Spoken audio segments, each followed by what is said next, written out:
Hello friends, welcome to the UPSC analyser. तो आज हम 12 नवंबर का इंडियन एक्सप्रेस डिस्कस करेंगे। If you are liking this analysis then please like share and subscribe.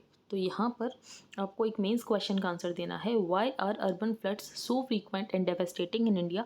What measures can be taken to address urban flooding in India? तो आज एक editorial भी urban flooding के ऊपर ही आया है, तो वहाँ से भी आप कुछ पॉइंट्स इसके आंसर राइटिंग में इंक्लूड कर सकते हैं।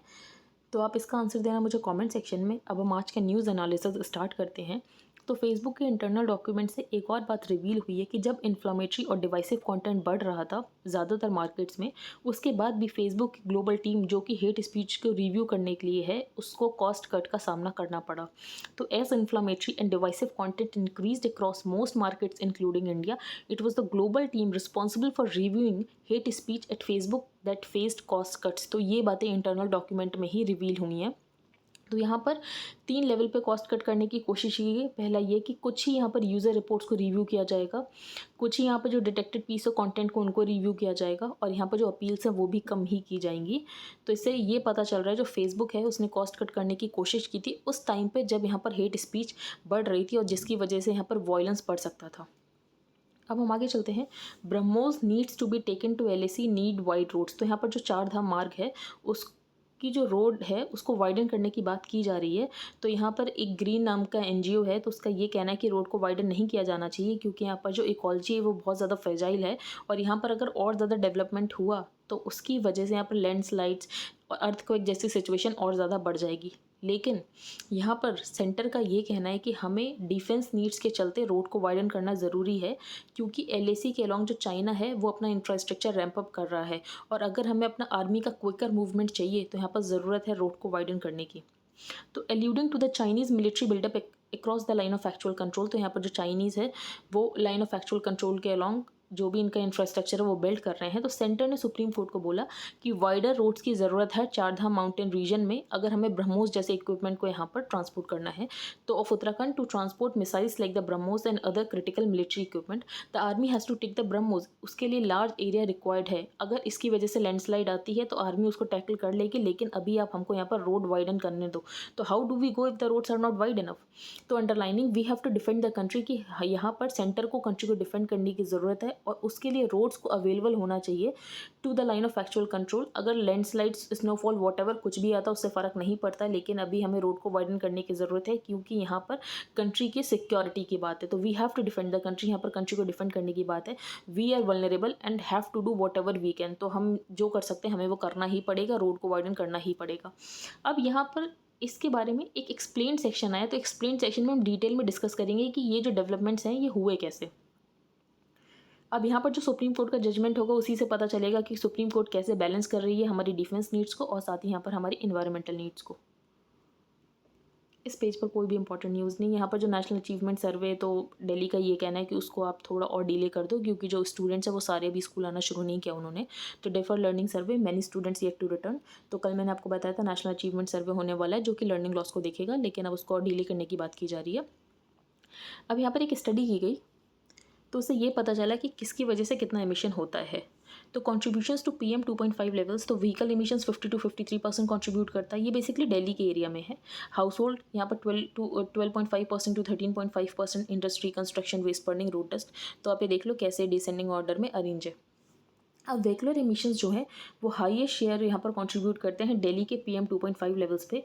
और ये हमें कहाँ से पता चला है? तो एनालिसिस की गई थी by the science and environment, by the centre for science and environment.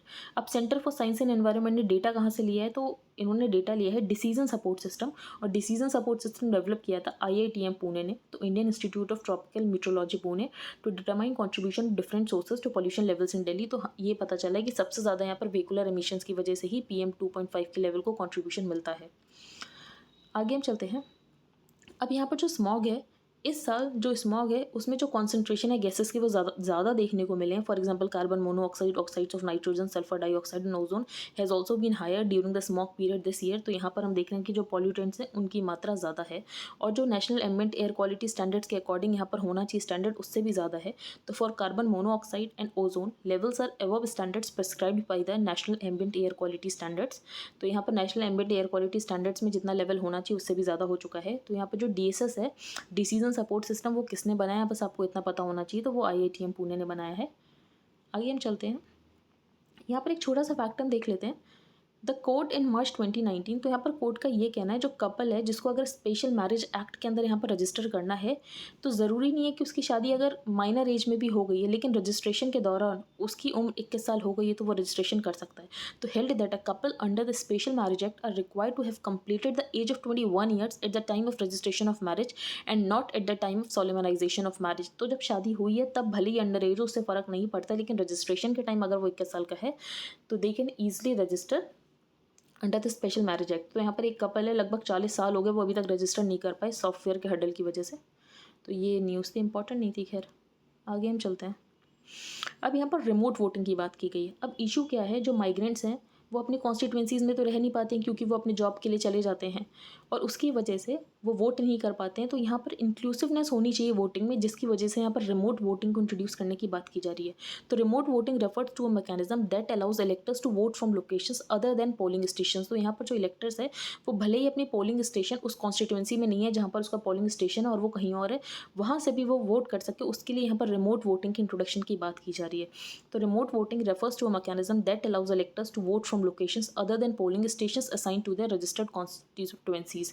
यहाँ पर इलेक्शन कमीशन जो है वो फोकस कर रहा है कि इंक्लूसिवनेस होनी चाहिए इलेक्शंस में। With lakhs of voters unable to exercise their franchise, तो बहुत सारे वोटर्स हैं वो अपनी फ्रेंचाइजी को एक्सरसाइज नहीं कर पाते हैं ड्यू टू जोग्राफिकल बैरियर, क्योंकि वो उस एरिया में नहीं होते हैं जहाँ की उनका पोलिंग स्टेशन होता है, जहाँ पर उनको जाके वोट देने की ज़रूरत होती है। तो यहाँ पर कोशिश की जा रही है कि यहाँ पर रिमोट वोटिंग इंट्रोड्यूस की जाए। तो the election commission plans to start mapping, तो यहाँ पर माइग्रेंट वर्कर्स की पॉपुलेशन को मैप करना शुरू कर दिया है। उसके बाद ये मैप करने के बाद ये लोग एक ऐसा डेटा बनाएंगे जिससे इनको ये पता चले कि पर्टिकुलर एरिया की जो माइग्रेंट पॉपुलेशन है वो ज़्यादातर कौन से एरिया में रहती है। For example we know that migrant labourers from a constituency like Sultanpur and UP, तो सुल्तानपुर की जो कॉन्स्टिट्यूएंसी के माइग्रेंट्स है वो ज़्यादातर 5 से 7 मेट्रोपॉलिसेस में रहते हैं। तो वहाँ पर ये लोग रिमोट वोटिंग का सुविधा उपलब्ध करा देंगे, जिसके कारण जो माइग्रेंट्स है वो वहाँ जाकर वोट कर सकते हैं, तो उनका भी इंक्लूसिवनेस हो जाएगा इलेक्शन प्रोसेस में। So the Election Commission plans to start mapping the population of migrant workers across the country to prepare a roadmap for the introduction of remote voting. The poll panel will conduct the exercise to assess the deployment of remote voting machines. तो यहाँ पर remote voting machines बनाई जाएंगी ताकि यहाँ पर जो migrant population है वो वोट कर सके, भले ही वो अपनी कॉन्स्टिट्यूएंसी में ना हो लेकिन उसके बाद भी वो वोट कर सके। तो EC has been working with, तो इसके लिए इलेक्शन कमीशन काम कर रही है IIT मद्रास के साथ। ब्लॉकचेन टेक्नोलॉजी का यूज़ किया जाएगा रिमोट वोटिंग के लिए। यहाँ पर एक कमेटी भी बनाई गई और उस कमेटी को हेड कर रहे हैं प्रोफेसर रजत मूना।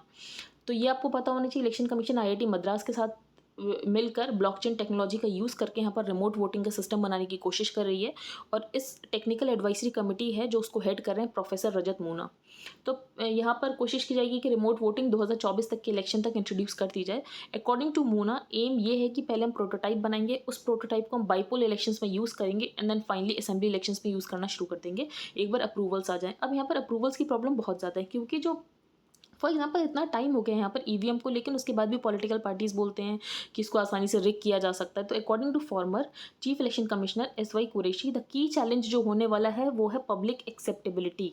तो where a simple dummy machine is question, तो जहाँ पर EVM को क्वेश्चन किया जाता है जबकि जो EVM है वो ऐसी साबित हो चुकी है कि उसमें कुछ भी नहीं किया जा सकता, उसके साथ ट्वीक तक नहीं किया जा सकता है despite the availability of VVPAT। तो यहाँ पर VVPAT भी है, voter verifiable paper audit trail. तो यहाँ पर voter verifiable paper audit trail के बाद भी यहाँ पर EVM को इतना ज़्यादा क्वेश्चन किया जाता है कि यहाँ पर EVM के साथ टेम्परिंग हो रही है। तो ऐसे में यहाँ पर रिमोट वोटिंग मशीन जो है उसको यहाँ पर पॉलिटिकल पार्टीज और पब्लिक एक्सेप्ट कर ले तो वो सबसे बड़ी प्रॉब्लम होने वाली है। तो there has to be some kind of a voting machine which has no linkage with the internet. तो यहाँ पर जो EVM है उसका इंटरनेट के साथ कोई लिंकेज नहीं होता, तब भी ऐसा होता है, ऐसे बहुत सारे एलिगेशंस लगाए जाते हैं कि EVM को टेम्पर किया गया है।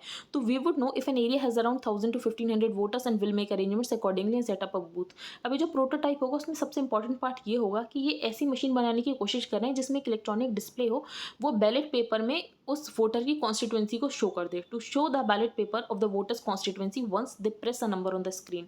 तो यहाँ पर कोशिश करें कि एक ऐसी मशीन बनाने की जिसमें एक इलेक्ट्रॉनिक डिस्प्ले हो, वो ballot paper of the voter constituency को शो करते जैसे ही वो नंबर को यहाँ पर प्रेस करे। तो आई होप आपको ये न्यूज़ समझ आ गई हो कि यहाँ पर रिमोट वोटिंग इंट्रोड्यूस करने की बात की जा रही है माइग्रेंट्स के लिए, क्योंकि जो माइग्रेंट्स है वो उस एरिया में नहीं रहते हैं जहाँ पर उनका वोट के लिए वो रजिस्टर होते हैं, जिसकी वजह से वो वोट नहीं कर पाते हैं और उनका इंक्लूसिवनेस सिलेक्शन में नहीं हो पाता है।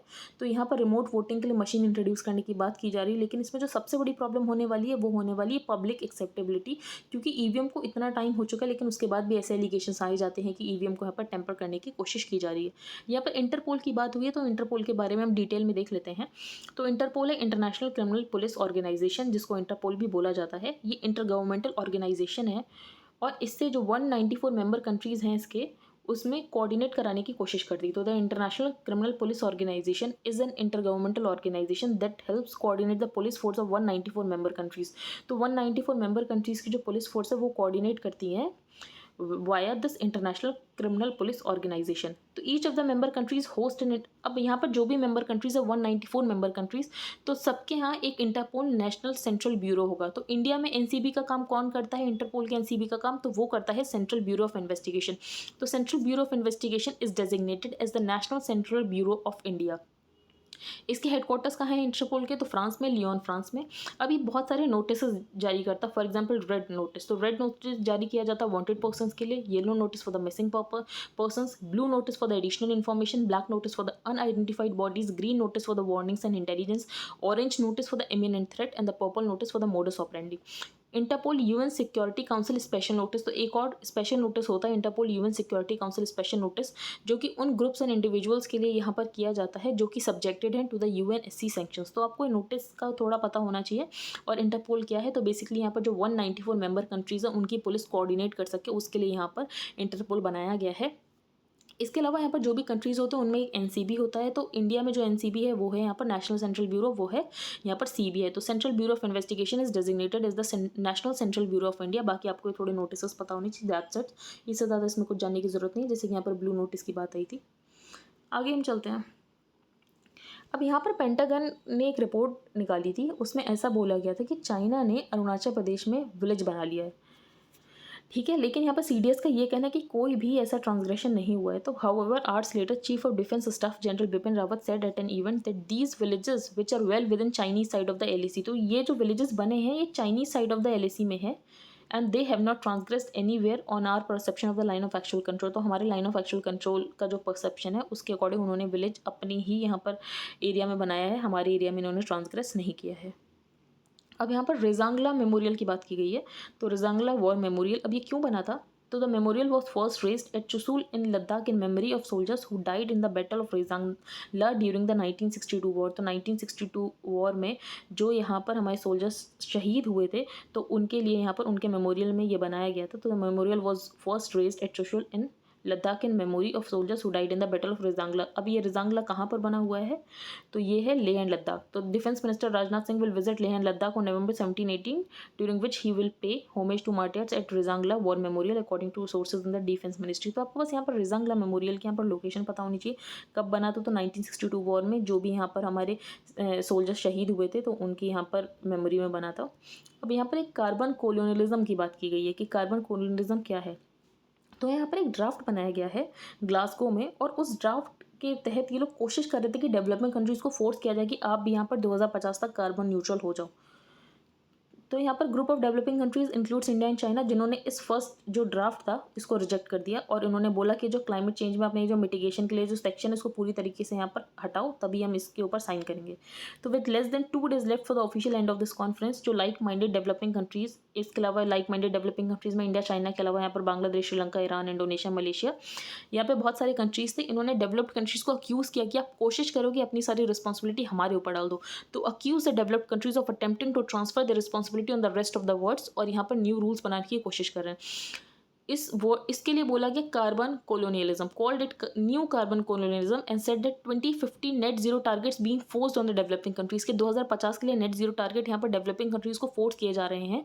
और यहाँ पर जो डेवलप्ड कंट्रीज की हिस्टोरिकल रिस्पॉन्सिबिलिटी है, जो कि इन्होंने जब डेवलपमेंट किया इतने सालों तक इतना ज़्यादा एमिशन किया, तो ये सारी रिस्पॉन्सिबिलिटीज़ यहाँ पर डेवलपिंग कंट्रीज के ऊपर डालने की कोशिश कर रहे हैं। जो प्रिंसिपल्स ऑफ इक्विटी है इसको ये पूरी तरह वॉयलेट कर रहे हैं। CBDR का principle common but differentiated responsibilities, तो क्लाइमेट चेंज से यहाँ पर टैकल करने के लिए सारी कंट्रीज की रिस्पॉन्सिबिलिटी है, लेकिन यहाँ पर डेवलप्ड कंट्रीज की रिस्पॉन्सिबिलिटी ज़्यादा बनती है। तो यहाँ पर उनको ज़्यादा स्टेप्स भी लेने चाहिए, लेकिन वो अपनी रिस्पॉन्सिबिलिटीज़ यहाँ पर डेवलपिंग कंट्रीज के ऊपर ट्रांसफर करने की कोशिश कर रहे हैं। If we are going to accept net zero by 2050, अगर यहाँ पर डेवलपिंग कंट्रीज़ के ऊपर प्रेशर किया जा रहा है कि आप 2050 तक नेट जीरो हो जाओ, then the developing countries would be trapped in a very unjust way of addressing climate change. तो यहाँ पर हमको ट्रैप करने की कोशिश की जा रही है, क्योंकि हमें टेक्नोलॉजी ये दे नहीं रहे, हमें फाइनेंस ये दे नहीं रहे, और हमसे ये उम्मीद करें कि 2050 तक यहाँ पर हम कार्बन न्यूट्रल हो जाएं। तो in those countries that would not able to achieve that net zero, तो अगर यहाँ पर डेवलपिंग कंट्रीज को उन्होंने फोर्स कर दिया कि 2050 तक आपको नेट जीरो न्यूट्रल होना है, और उसके बाद हमने इनकी बात में हाँ मिला दी, और बाद में अगर हम नहीं कर पाए तो ये बोलेंगे कि एथनिकली और फाइनेंशियली हमें कंडेम करना ही शुरू कर देंगे। तो so we need to fight the developed world against this carbon colonialism. तो हमें डेवलप्ड वर्ल्ड के अगेंस्ट लड़ना है, अगेंस्ट दिस कार्बन कोलोनियलिज्म, क्योंकि उनकी हिस्टोरिकल रिस्पॉन्सिबिलिटी है, उन्होंने डेवलपमेंट कर लिया, लेकिन हमें डेवलपमेंट अभी करना है। That every country was being asked to enhance its climate actions. हर यहाँ पर सारी कंट्रीज को बोला गया कि अपने क्लाइमेट एक्शंस को बढ़ाओ। इंडिया ने भी अपने क्लाइमेट एक्शंस को बढ़ाया ताकि जो टेम्परेचर वो 1.5 डिग्री सेल्सियस तक रह सके। लेकिन यहाँ पर जो डेवलप्ड कंट्रीज है उन्होंने क्या किया, उन्होंने ना मनी दी ना टेक्नोलॉजी दी यहाँ पर क्लाइमेट क्राइसिस से डील करने के लिए। तो if the 1.5 degree target is to be achieve, तो जो एक्शंस हैं उनको एनहेंस करने की ज़रूरत है। जो डेवलप्ड कंट्रीज है उनको फाइनेंस, टेक्नोलॉजी, कैपेसिटी बिल्डिंग ये सब करने की ज़रूरत है। सिर्फ मिटिगेशन से नहीं हो जाएगा, आपको यहाँ पर फाइनेंस, टेक्नोलॉजी और कैपेसिटी बिल्डिंग करनी पड़ेगी डेवलपिंग कंट्रीज़ की, तभी यहाँ पर हम क्लाइमेट क्राइसिस को टैकल कर सकते हैं। तो आई होप आपको समझ आ गया हो कि यहाँ पर ये फोर्स किया जा रहा था कि 2050 तक सारे कंट्रीज़ को यहाँ पर नेट जीरो होना है। आगे हम चलते हैं। यहाँ पर जो स्टार्टअप मूवमेंट है, इंडिया में स्टार्टअप्स बहुत तेज़ी से बिल्ड हो रहा है। फॉर एग्जांपल यहाँ पर आए दिन यहाँ पर यूनिकॉर्न की खबर आती है कि ये कंपनी यूनिकॉर्न बन गई, वो कंपनी यूनिकॉर्न बन गई। तो reports of new unicorns being created are now a regular feature. तो दीज यूनिकॉर्न्स सिर्फ कुछ पर्टिकुलर सेगमेंट्स में नहीं, बल्कि आपको सारे सेगमेंट्स में देखेंगे। सिर्फ ई कॉमर्स और फिनटेक में नहीं है, बल्कि यहाँ पर हर सेगमेंट में आपको देखेगी, लॉजिस्टिक्स जैसे सेगमेंट में भी देखेगी। अब ऐसा क्यों हुआ है, तो यहाँ पर ऑथर ने कुछ 3 रीजंस बताए। पहला ये कि इंडिया में डिजिटाइजेशन हो गया, यूपीआई आ गया है। तो in earlier report by Credit Suisse had traced their phenomenal rise to a confluence of factors. For example the one is transaction digitally. तो यूनिफाइड पेमेंट इंटरफेस की बात की गई है। सेकंड बात यहाँ पर आधार प्लेटफॉर्म की बात की गई कि आधार प्लेटफॉर्म की वजह से यहाँ पर जो वेरिफिकेशन प्रोसेस है वो बहुत ज़्यादा आसान हो गया। तीसरी बात यहाँ पर यह बताई गई है, जो इंटरनेट है वो बहुत सस्ता हो गया है। तो the latter has been driven by the phenomenal rise in the mobile data usage owing to the collapse in data prices. तो जो डेटा प्राइसेस उसमें बहुत ज़्यादा कोलैप्स हो गया। एंड द लास्ट थिंग कि फिजिकल इंफ्रास्ट्रक्चर बहुत तेज़ी से बढ़ा है, जिसकी वजह से रोड कनेक्टिविटी अच्छी हुई, इलेक्ट्रिफिकेशन का जो रेट है वो बढ़ा है, जिसकी वजह से हम यहाँ पर देख रहे हैं जो स्टार्टअप मूवमेंट है वो बिल्ड हो रहा है।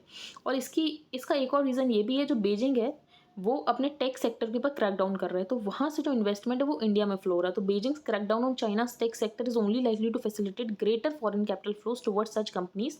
तो यहाँ पर ऐसा रेगुलेटरी इन्वायरमेंट बनाने की ज़रूरत है ताकि जो हमारा स्टार्टअप मूवमेंट है ये ऐसे ही आगे बढ़ता रहे, कंड्यूसिव रहे, और जो इकोसिस्टम है वो फ्लरिश होता रहे।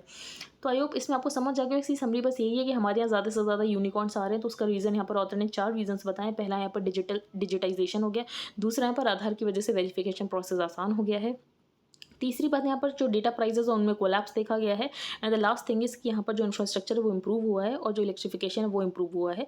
और यहाँ पर जो बीजिंग टेक सेक्टर पर क्रैकडाउन कर रहा है, तो उसकी वजह से जो फॉरेन इन्वेस्टमेंट है वो इंडिया में यहाँ पर फ्लो हो रहा है। अब द फ्रोदिंग रिवर, ये यमुना की बात की गई। तो यमुना में ऐसा लग रहा था कि जैसे स्नो है, बल्कि वो पूरा पॉल्यूटेंट था। तो for about a week the river has been shrouded by a sheet of pollutants that could be mistaken for snow from a distance. तो ये वाइट शीट किसकी वजह से है, तो पॉल्यूटेंट्स की वजह से है। तो यहाँ पर जो पूरे अनट्रीटेड वेस्ट यहाँ पर डाल दिया जाता था, तो रिलीज ऑफ इनएडिक्वेटली ट्रीटेड वाटर और अनट्रीटेड सीवेज फ्रॉम एरियाज जो कि यहाँ पर सिटी के सीवरेज नेटवर्क से नहीं कनेक्टेड है, वो डायरेक्टली यहाँ पर पानी में बहा दिया जाता था, जिसकी वजह से यहाँ पर जो वाटर है उसके ऊपर ऐसी थिन सी शीट बन गई थी during the period when the reverse flow is lean. इसके अलावा जो वाटर का फ्लो था उस समय कम था, जिसकी वजह से जो पॉल्यूटेंट्स है वो डिजॉल्व नहीं हो पाए, और ये हमें आई शीट की फॉर्म में ऊपर दिखने लग गए। आई शीट नहीं, बेसिकली पॉल्यूटेंट्स की फॉर्म में ऊपर दिखने लग गए। तो दिल्ली गवर्नमेंट ने ये बोला है कि फ्रॉदिंग इस वजह से, क्योंकि जो शुगर और पेपर मिल्स हैं मेरठ और शामली में, वो अनट्रीटेड वेस्ट वाटर को यहाँ पर यमुना बराज में बहा देते हैं। हरियाणा गवर्नमेंट को क्रिटिसाइज़ किया गया कि वो पानी का फ्लो रोक रहे हैं, जिसकी वजह से जो पॉल्यूटेंट्स है वो डिजॉल्व नहीं हो पा रहे हैं। तो यहाँ पर ज़रूरत है कि जो Haryana government, UP government, Delhi government, इन सबको कोऑर्डिनेट करने की ज़रूरत है। कोलैबोरेशन के साथ ही यहाँ पर यमुना को क्लीन किया जा सकता है। तो एक एनजीटी कमेटी रिपोर्ट आई थी 2018 की, उसका ये कहना है जो 22 किलोमीटर स्ट्रेच है यमुना का from the Badarpur to Okhla, जो 2% है रिवर के टोटल लेंथ का, 75% पॉल्यूशन उस ही पार्ट में है।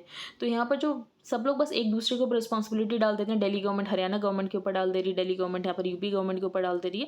तो ऐसा करने से कुछ नहीं होगा, यहाँ पर सारी गवर्नमेंट्स को कोलैबोरेशन करने की ज़रूरत है। अब यहाँ पर हमने अपने टारगेट्स दिए हैं, ग्रीन एंड ग्रीन वॉश। हमने 2070 तक यहाँ पर नेट जीरो न्यूट्रल होने की बात की है। उसके अलावा हमने पंचामृत के टारगेट्स दिए। तो आपको पंचामृत और यहाँ पर नेट जीरो है तो आपको फिंगर टिप्स पे याद होना चाहिए कि आप क्लाइमेट चेंज पे कोई भी क्वेश्चन है तो आप डायरेक्टली इसको कोट कर सको कि इंडिया क्या क्या स्टेप्स ले रहा है। अब ऑथर ने हमारी कमिटमेंट्स को क्वेश्चन किया है। तो 3 reasons to question the commitments. अब क्यों किया है कमिटमेंट्स को क्वेश्चन? पहला इन्होंने बोला है ये जो न्यूक्लियर एनर्जी और लार्ज हाइड्रो प्रोजेक्ट्स की आप बात कर रहे हो कि हम न्यूक्लियर एनर्जी इंस्टॉल करेंगे, लार्ज हाइड्रो प्रोजेक्ट्स इंस्टॉल करेंगे, तो उसकी इन्वायरमेंटल और सोशल कॉस्ट बहुत ज़्यादा है, क्योंकि लार्ज हाइड्रो प्रोजेक्ट्स को इंस्टॉल करने के लिए आपको वहाँ पर जो लोग रह रहे हैं उनको डिस्प्लेस करना पड़ेगा, डिफॉरेस्टेशन करना पड़ेगा। तो इसकी वजह से डिफॉरेस्टेशन होगा, लोगों का डिस्प्लेसमेंट होगा, क्लाइमेट चेंज एमिशंस होंगे। इसके अलावा जो यहाँ पर आप न्यूक्लियर एनर्जी को यूज़ करोगे तो न्यूक्लियर एनर्जी के लिए यहाँ पर हजार्डियस रेडिएशन का भी तो डर है। तो इसकी वजह से इन्वायरमेंटल और सोशल कॉस्ट और ज़्यादा बढ़ जाएंगे। Ministry of new and renewable energy ने ईयर मार्क किया लगभग 10,000 स्क्वायर किलोमीटर का एरिया जो कि उनको चाहिए ऐसे पार्क्स बनाने के लिए।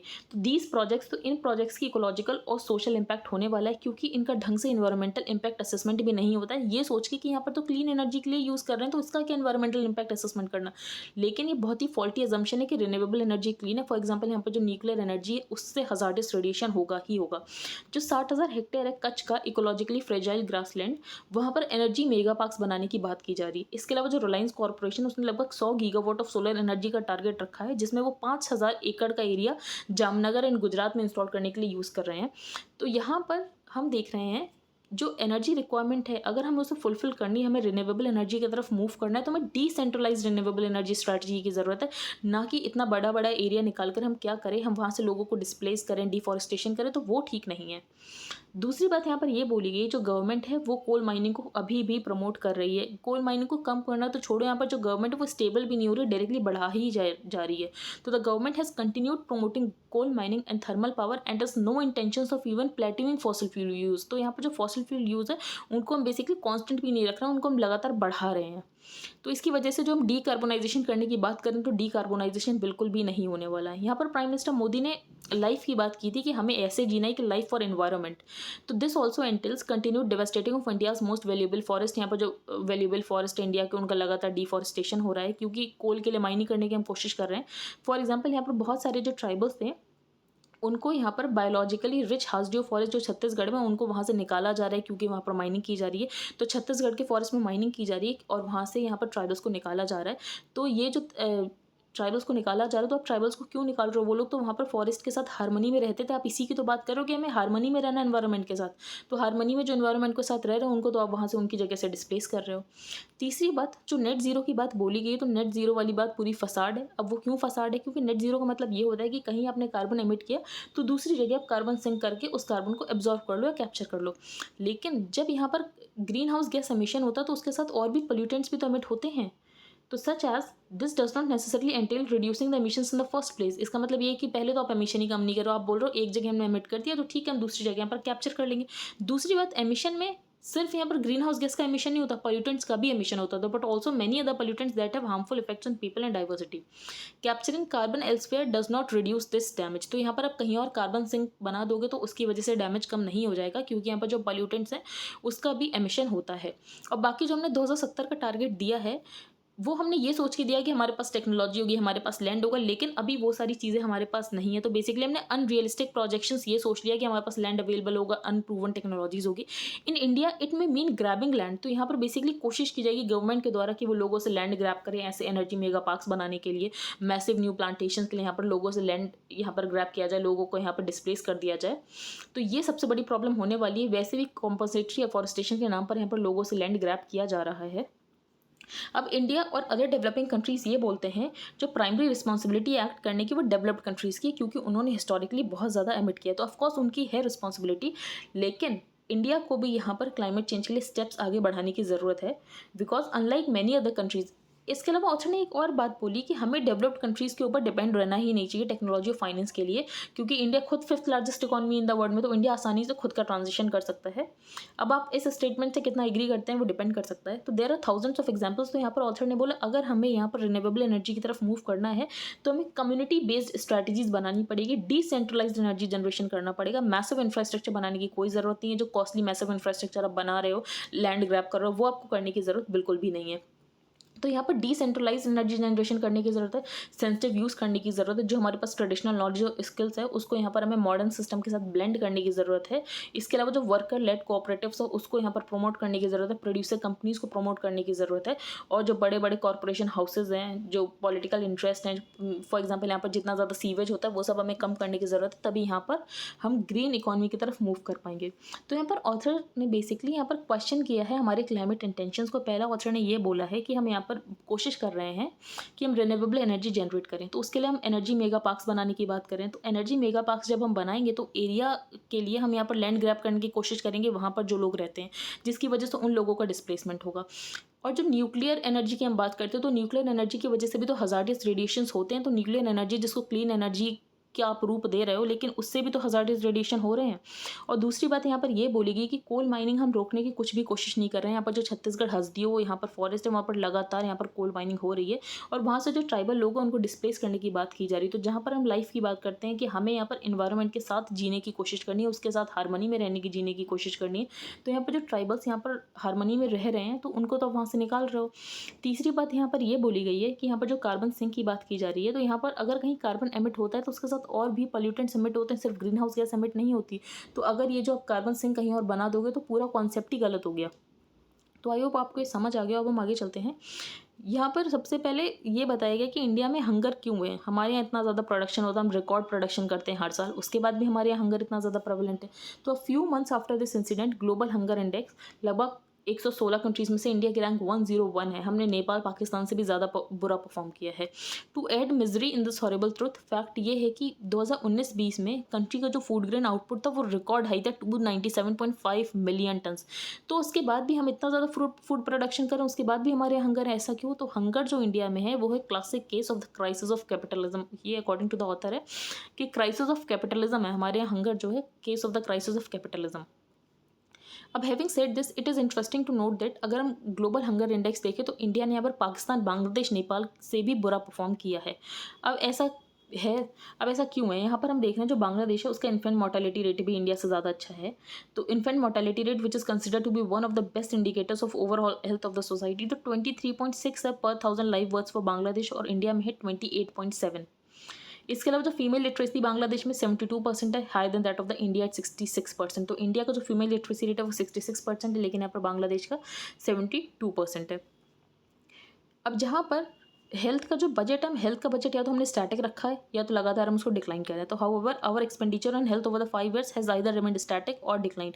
तो हेल्थ जो single most crucial interconnection of food है, तो हम देख रहे हैं कि हेल्थ का बजट हम बढ़ा ही नहीं रहे। जब तक हम हेल्थ का बजट नहीं बढ़ाएंगे तब तक ये हम फूड क्राइसिस से डील नहीं कर पाएंगे। और बाकी हमारे एक हिडन हंगर की प्रॉब्लम बहुत ज़्यादा है कि लोगों का पेट तो भरा है लेकिन जो माइक्रो न्यूट्रिएंट्स है वो उनको नहीं मिल पा रहे हैं, जो वाइटामिन्स और मिनरल्स ज़रूरी है वो उनको नहीं मिल पा रहे हैं। तो यहाँ पर जो हिडन हंगर की प्रॉब्लम है वो बहुत बड़ी है। इंडिया सिग्नेटरी है United nation sustainable development goals का, जिसमें 13 टारगेट्स और 28 इंडिकेटर्स 2030 तक हमें अचीव करने हैं। उसमें SDG टारगेट जो 2.1 है वो ये बोलता है कि 2030 तक हमें हंगर पूरी तरीके से ख़त्म करनी है और सारे लोगों को यहाँ पर फूड प्रोवाइड होना चाहिए। तो we need to end hunger and ensure access of all people, in particularly the poor and vulnerable including infants, to safe, nutritious and sufficient food or year around। तो यहाँ पर हम बात करें 2030 तक पूरी तरीके से हंगर को ख़त्म करने की, हम उसके सिग्नेटरी भी हैं लेकिन उसके लिए हम स्टेप्स नहीं ले रहे हैं। हमें अपना हेल्थ बजट बढ़ाने की ज़रूरत है। आगे हम चलते हैं। ये आर्टिकल इसी के बारे में, अर्बन फ्लड्स के बारे में। तो अर्बन फ्लड्स का एक रीज़न ये तो है कि क्लाइमेट चेंज की वजह से यहाँ पर प्रेसिपिटेशन ज़्यादा हो रहा है जिसकी वजह से फ्लड्स हो रही हैं, ठीक है। तो in August this year as monsoon floods raged across the subcontinent, IPCC 6th assessment report was published. Report ने नोट किया कि हैवी प्रेसिपिटेशन हो रहा है वो क्लाइमेट चेंज की वजह से हो रहा है। लेकिन इंडिया में जो फ्लडिंग है वो सिर्फ क्लाइमेट चेंज उसका रीज़न नहीं, एक और उसका रीज़न है, वो ये ऑथर ने बताया है कि हमारे यहाँ जो ड्रेनेज सिस्टम है उसका बेसिकली इंक्रोचमेंट हो रहा है। तो all cities in the sub continent, जो भी सिटीज़ होती हैं सब कॉन्टिनेंट में, वो खुद में एक वाटर स्केप्स होती हैं। मतलब वो यहाँ पर रिवर से कनेक्ट होती हैं, वेटलैंड से कनेक्ट होती हैं, स्प्रिंग से कनेक्ट होती हैं। लेकिन लैंड सेंट्रिज्म है, यहाँ पर लैंड के लिए इतना ज़्यादा इंक्रोचमेंट बढ़ गया कि हमें लैंड चाहिए, जिसकी वजह से जो अर्बन ड्रेनेज सिस्टम है उसको अंडरमाइन किया जा रहा है। अब अर्बन ड्रेनेज सिस्टम को अंडरमाइन किया जा रहा है ये कैसे पता चला? तो 2014 में एक स्टडी की गई जिससे ये पता चला कि जो 370 किलोमीटर था नेचुरल स्टॉर्म ड्रेन का, वो पूरी तरीके से यहाँ पर इंक्रोच किया जा चुका है। That 370 kilometres of natural storm drains encroached on and paved over had disappeared from the heart of silicon valley of India.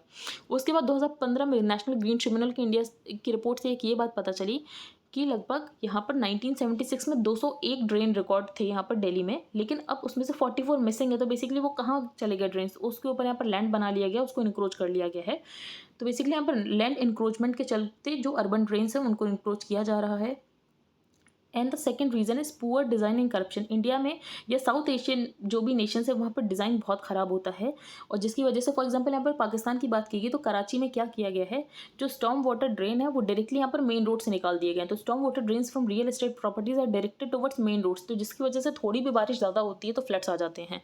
Similarly यहाँ पर इन्वायरमेंटल लॉज और म्यूनिसिपल बाई लॉज को यहाँ पर वायलेट किया जाता है जब भी कोई भी यहाँ पर डेवलपमेंट होता है। और ऐसा माना जाता है कि यहाँ पर जो फ्लड प्लेन्स हैं या फिर अर्बन ड्रेनेज सिस्टम है इसके ऊपर कौन ही इंक्रोच करता होगा, तो ऐसा माना जाता है जो माइग्रेंट्स आते हैं वही इंक्रोच करते होंगे। लेकिन एक रिपोर्ट से ऐसा पता चला कि माइग्रेंट्स नहीं इंक्रोच करते हैं, जो सबसे ज़्यादा इंक्रोचमेंट किया जा रहा है वो यहाँ पर गवर्नमेंट के द्वारा ही किया जा रहा है। तो जब डेवेस्टेटिंग चेन्नई फ्लड्स हुई थी 2015 की, तब एक्सपर्ट्स ने पॉइंट किया था जो बिगेस्ट इंक्रोचर है अर्बन वाटरवेज का और वेटलैंड्स का, वो एक्चुअली स्टेट गवर्नमेंट है तमिलनाडु की, जिसने वहाँ पर रनवेज बना दिए, बस टर्मिनल बना दिया, IT पार्क्स बना दिए।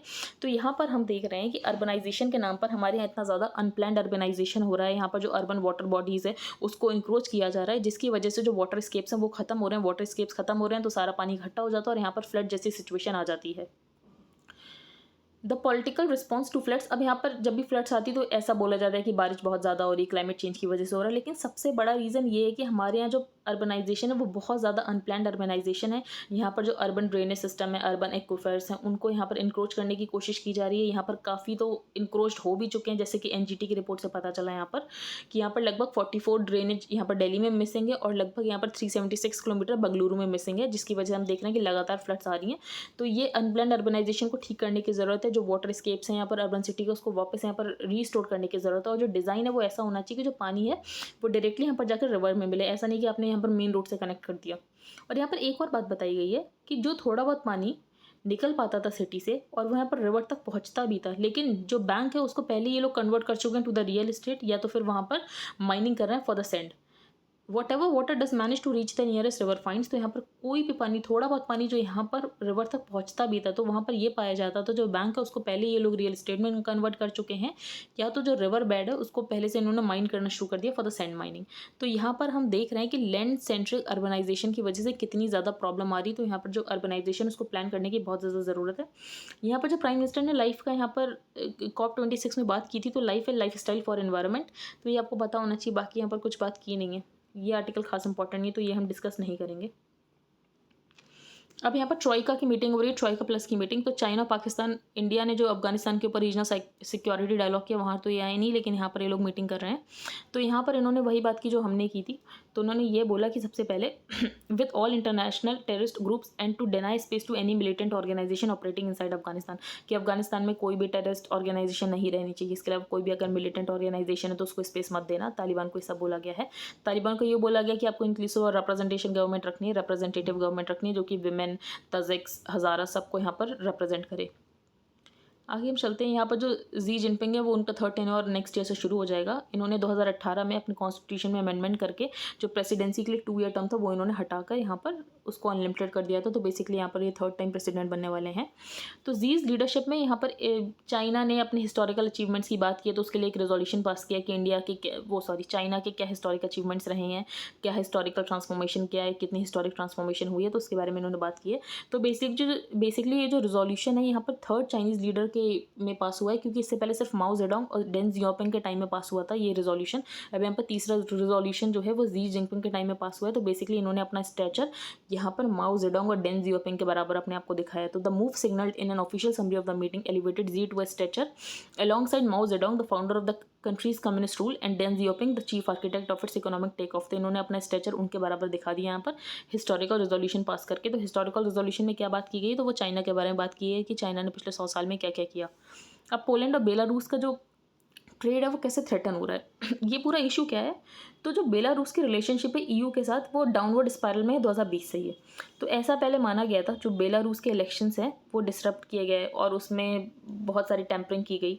तो Belarus relationship with the EU has been on a downward spiral ever since the disputed 2020 Belarusian elections and Lukashenko heavy handed crackdown on the protesters and dissidents. और इसके अलावा जो Belarus के प्रेसिडेंट थे यहाँ पर ल्यूकाशेंको, वो अपने प्रोटेस्टर्स और डिसिडेंट्स को यहाँ पर जेल में डलवा देते थे, फॉर एग्जांपल यहाँ पर उन्होंने एक प्लेन हाईजैक करके एक डिसिडेंट को यहाँ पर जेल में डलवा दिया, तो इसकी वजह से ईयू ने बेलारूस के ऊपर सैंक्शन लगा दिए थे। अब ईयू ने जब बेलारूस के ऊपर सैंक्शन लगा दिए तो बेलारूस ने जो एग्रीमेंट हो रखा था बेलारूस का ईयू के साथ कि ये जो भी अनडॉक्यूमेंट इमिग्रेंट्स हैं उनको ये बेलारूस में नहीं आने देंगे, क्योंकि बेलारूस में जब आते थे तो वो आसानी से ईयू में चले जाते थे। लेकिन बेलारूस ने बोला कि अब हम इस एग्रीमेंट को नहीं मानने वाले, क्योंकि आपने हमारे ऊपर लगा दिए सैंक्शंस। तो Belarus has responded to EU sanctions by saying that it would no longer be part of an agreement to limit undocument immigrants from reaching the EU. और उसकी वजह से यहाँ पर हम देख रहे हैं जो पोलैंड है, जो बेलारूस बॉर्डर है, वहाँ पर सारे इमिग्रेंट्स आकर खड़े हो गए हैं और वो पोलैंड में जाने की बात कर रहे हैं। तो the EU sees the latest crisis at the Belarus Poland border as a hybrid attack. तो बेसिकली ये लोग क्या कर रहे हैं, ये लोग वेपनाइजेशन कर रहे हैं यहाँ पर माइग्रेंट्स का, और इसको हाइब्रिड अटैक का नाम दिया गया है।